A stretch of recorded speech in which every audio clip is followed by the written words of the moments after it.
The bet. It was a dark autumn night. The old banker was walking up and down his study and remembering how, 15 years before, he had given a party one autumn evening. There had been many clever men there, and there had been interesting conversations.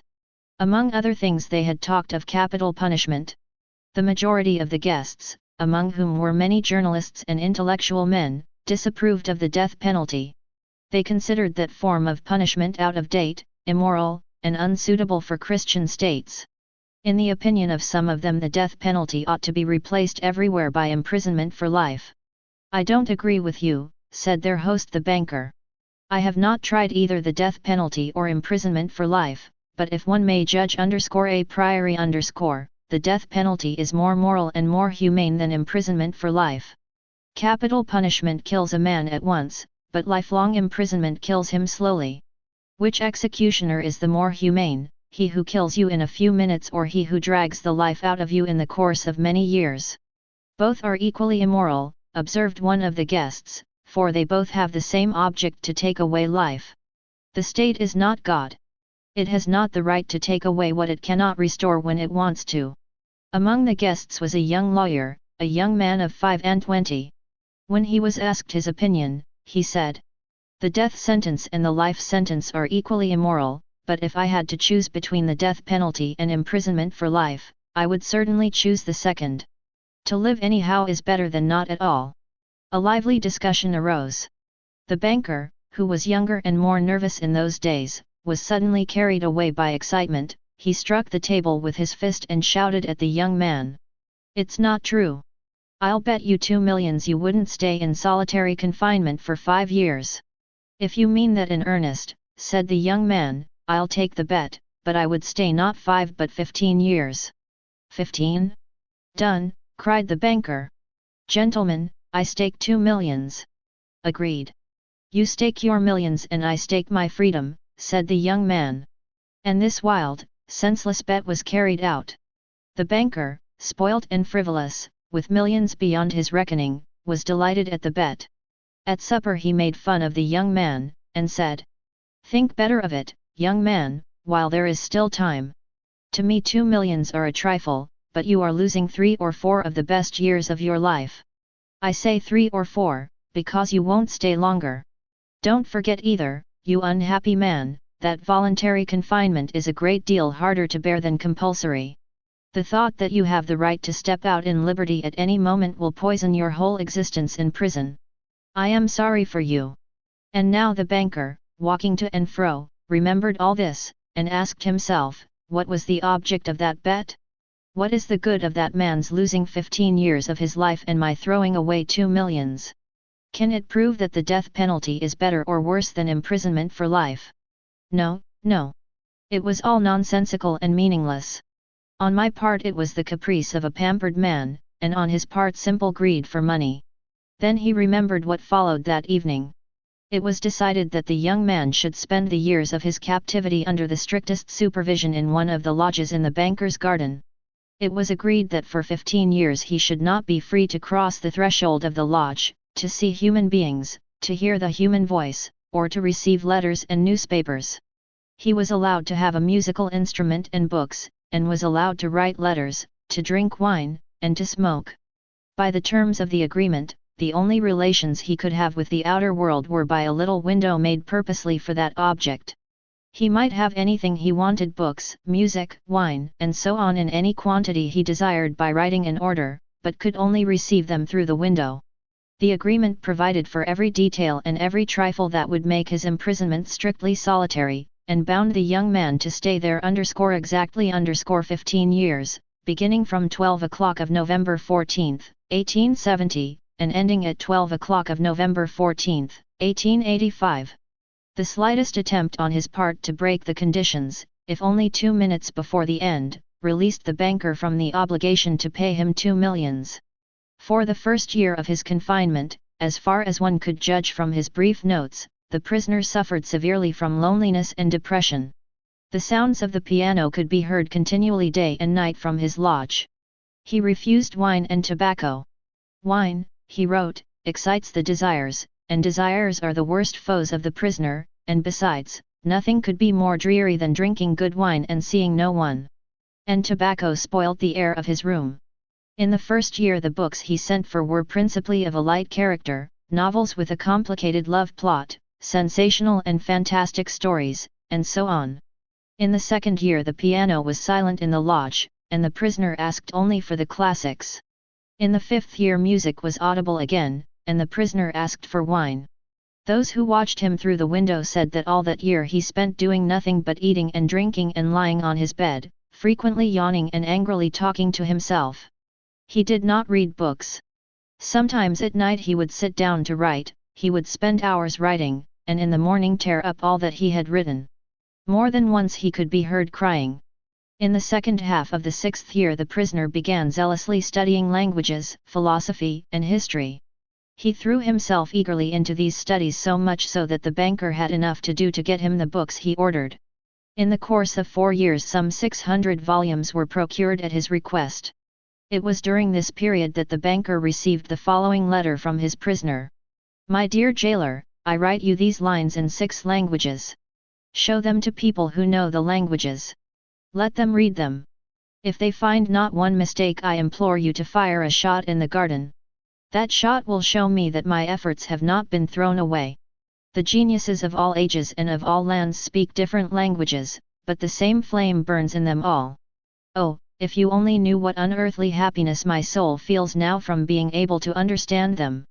The prisoner's desire was fulfilled.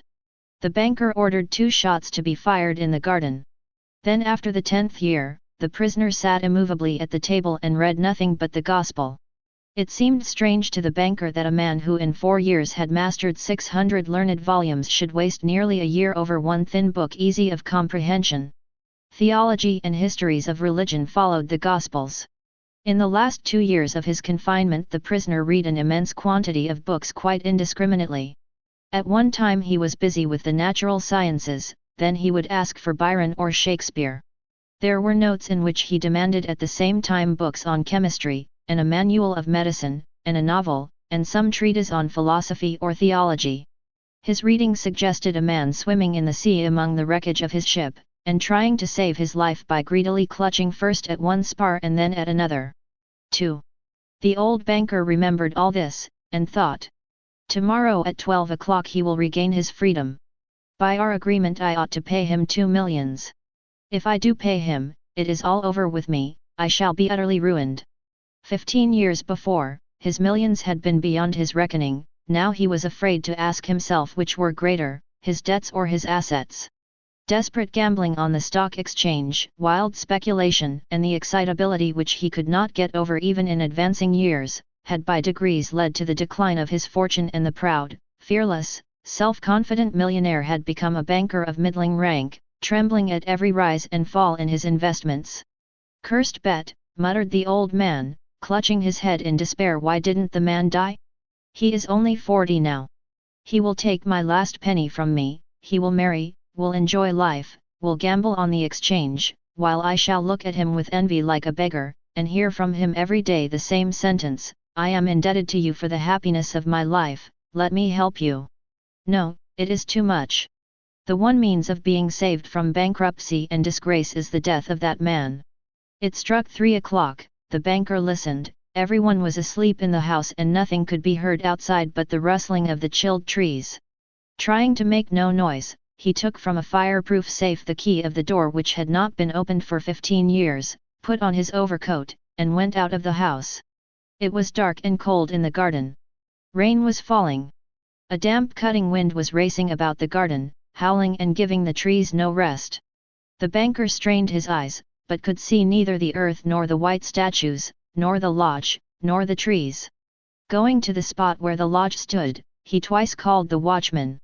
No answer followed. Evidently the watchman had sought shelter from the weather, and was now asleep somewhere either in the kitchen or in the greenhouse. If I had the pluck to carry out my intention, thought the old man, suspicion would fall first upon the watchman. He felt in the darkness for the steps and the door, and went into the entry of the lodge. Then he groped his way into a little passage and lighted a match. There was not a soul there. There was a bedstead with no bedding on it, and in the corner there was a dark cast iron stove. The seals on the door leading to the prisoners' rooms were intact.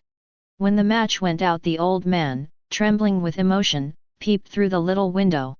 A candle was burning dimly in the prisoner's room. He was sitting at the table. Nothing could be seen but his back, the hair on his head, and his hands. Open books were lying on the table, on the 2 easy chairs, and on the carpet near the table. 5 minutes passed and the prisoner did not once stir.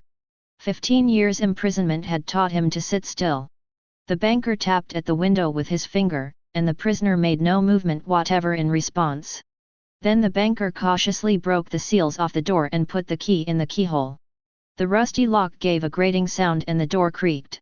The banker expected to hear at once footsteps and a cry of astonishment, but 3 minutes passed and it was as quiet as ever in the room. He made up his mind to go in. At the table a man unlike ordinary people was sitting motionless. He was a skeleton with the skin drawn tight over his bones, with long curls like a woman's and a shaggy beard. His face was yellow with an earthy tint in it, his cheeks were hollow, his back long and narrow, and the hand on which his shaggy head was propped was so thin and delicate that it was dreadful to look at it. His hair was already streaked with silver, and seeing his emaciated, aged-looking face, no one would have believed that he was only 40. He was asleep.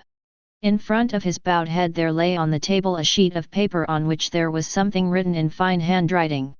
Poor creature, thought the banker, he is asleep and most likely dreaming of the millions. And I have only to take this half-dead man, throw him on the bed, stifle him a little with the pillow, and the most conscientious expert would find no sign of a violent death. But let us first read what he has written here. The banker took the page from the table and read as follows. Tomorrow at 12 o'clock I regain my freedom and the right to associate with other men, but before I leave this room and see the sunshine, I think it necessary to say a few words to you.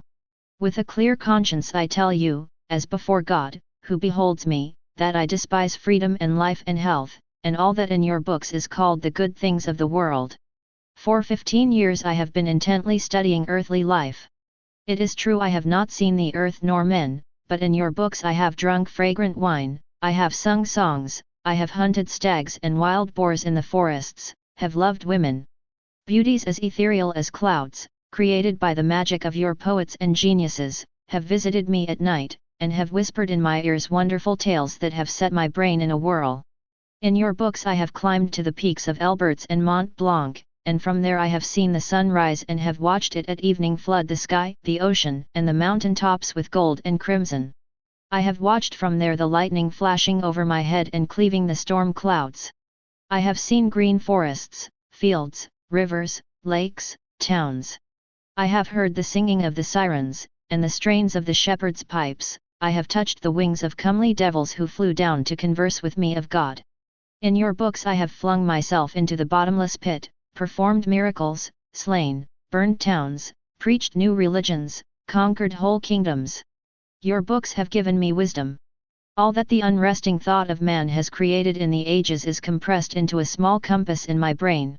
I know that I am wiser than all of you. And I despise your books, I despise wisdom and the blessings of this world. It is all worthless, fleeting, illusory, and deceptive, like a mirage. You may be proud, wise, and fine, but death will wipe you off the face of the earth as though you were no more than mice burrowing under the floor, and your posterity, your history, your immortal geniuses will burn or freeze together with the earthly globe. You have lost your reason and taken the wrong path. You have taken lies for truth, and hideousness for beauty. You would marvel if, owing to strange events of some sorts, frogs and lizards suddenly grew on apple and orange trees instead of fruit, or if roses began to smell like a sweating horse, so I marvel at you who exchange heaven for earth. I don't want to understand you. To prove to you in action how I despise all that you live by, I renounce the 2 millions of which I once dreamed as of paradise and which now I despise. To deprive myself of the right to the money I shall go out from here 5 hours before the time fixed, and so break the compact. When the banker had read this he laid the page on the table, kissed the strange man on the head, and went out of the lodge, weeping. At no other time, even when he had lost heavily on the stock exchange, had he felt so great a contempt for himself. When he got home he lay on his bed, but his tears and emotion kept him for hours from sleeping. Next morning the watchmen ran in with pale faces, and told him they had seen the man who lived in the lodge climb out of the window into the garden, go to the gate, and disappear. The banker went at once with the servants to the lodge and made sure of the flight of his prisoner. To avoid arousing unnecessary talk, he took from the table the writing in which the millions were renounced, and when he got home locked it up in the fireproof safe.